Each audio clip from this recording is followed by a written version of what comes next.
How's it going, everyone? Welcome back to my Reta journey, week 2. So I've not lost weight for a good few weeks.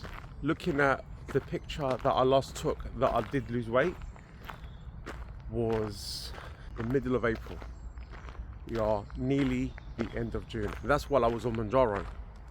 The reason why I've jumped on Reta is because I didn't feel Mounjaro work anymore. So trying Reta, in my view, it's like an upgrade.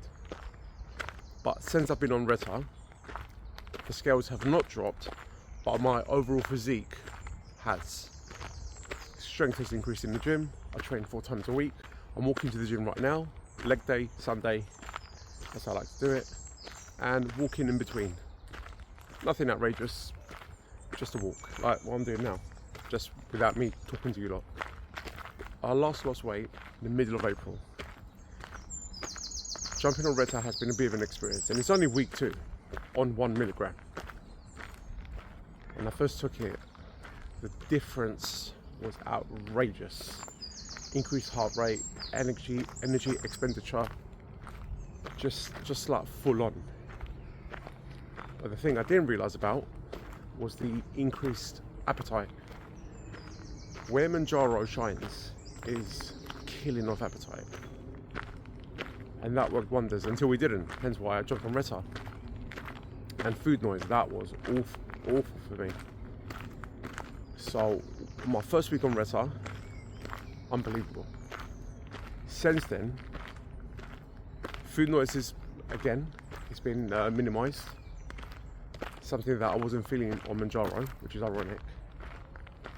But the one thing I've noticed with the glucagon, which I've made a couple of like a short and a video and stuff like that, so check it out. There is the difference maker. So it basically lets the body burn more calories, and by doing that, it makes you hungrier. At one point, I've struggled to get around 2,000 calories, but still hitting around 200 grams of protein.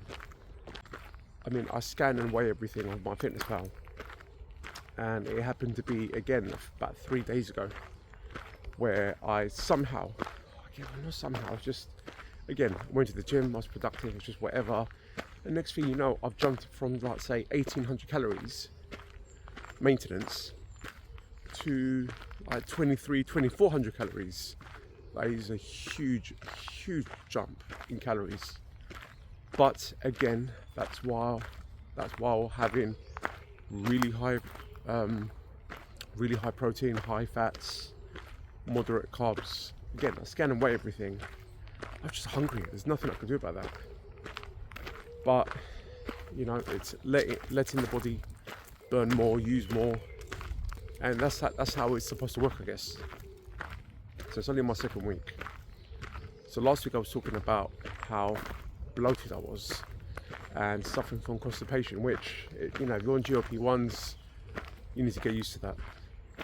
And last week was just absolutely awful, like the worst I've had for a little while, to be honest.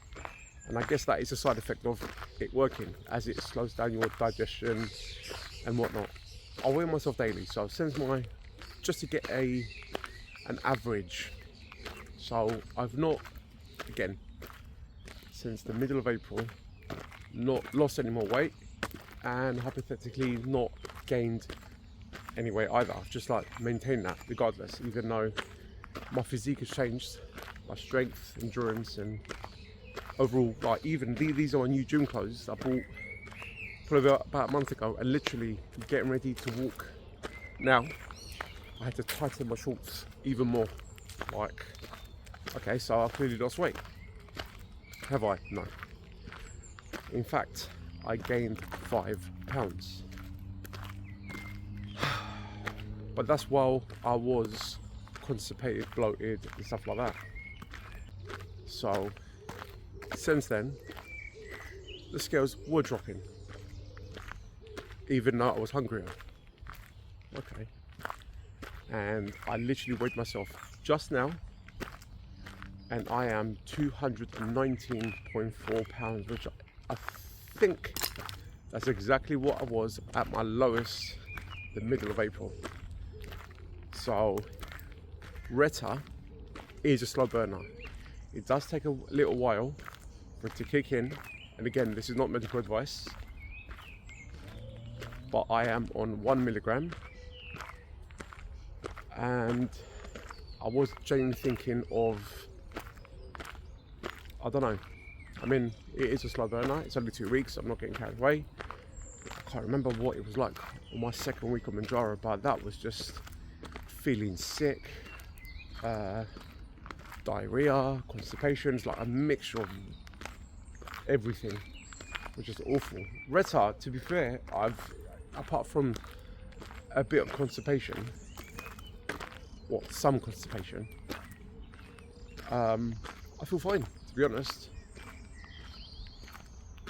But as I'm guessing I have less to lose than I did when I first started, maybe that's the difference maker. But either way, it's going well. So I am back on track. I think, I don't know, because I've gained 5 pounds and I'm back to exactly where I was before I started. I don't know, I'm not quite sure about that. But the increased appetite, that's sort of scared me, which has made me think of potentially stacking cagrilintide. So Cagri, it is the latest peptide from Novo Nordisk, the company that made semaglutide, and they actually do have like a stack themselves, Cagrisema, so cagrilintide and semaglutide together, so Cagrisema, which is supposed to be one of the strongest appetite suppressants out there. And as I've ordered it, when I ordered my last batch of peptides, something that I've just been waiting just to see, because I'm currently still taking mots-c, Tessa, Reta, GHKCU. So do I add yet another one to the stack of cagrilintide? Again, versus Mounjaro. Mounjaro is a very, very strong appetite suppressant until it wasn't. Cagrilintide is supposed to be even stronger, but as it doesn't affect the GLP-1 tract, it works through another way, through an amylin analog receptor. So just a potential stack to enhance my weight loss to reach my target. Again, I've not lost weight, so I'm back to exactly where I was the middle of April. I have a target weight by end of July, which I'm flying away, so I feel like I've wasted yet another month. But again, the scale number is one thing, the visual, I mean, as I look back from previous videos, I do look differently in more or less every single one of them on a regular basis. So that itself is one thing, but again, mentally, for me, it's that scale number.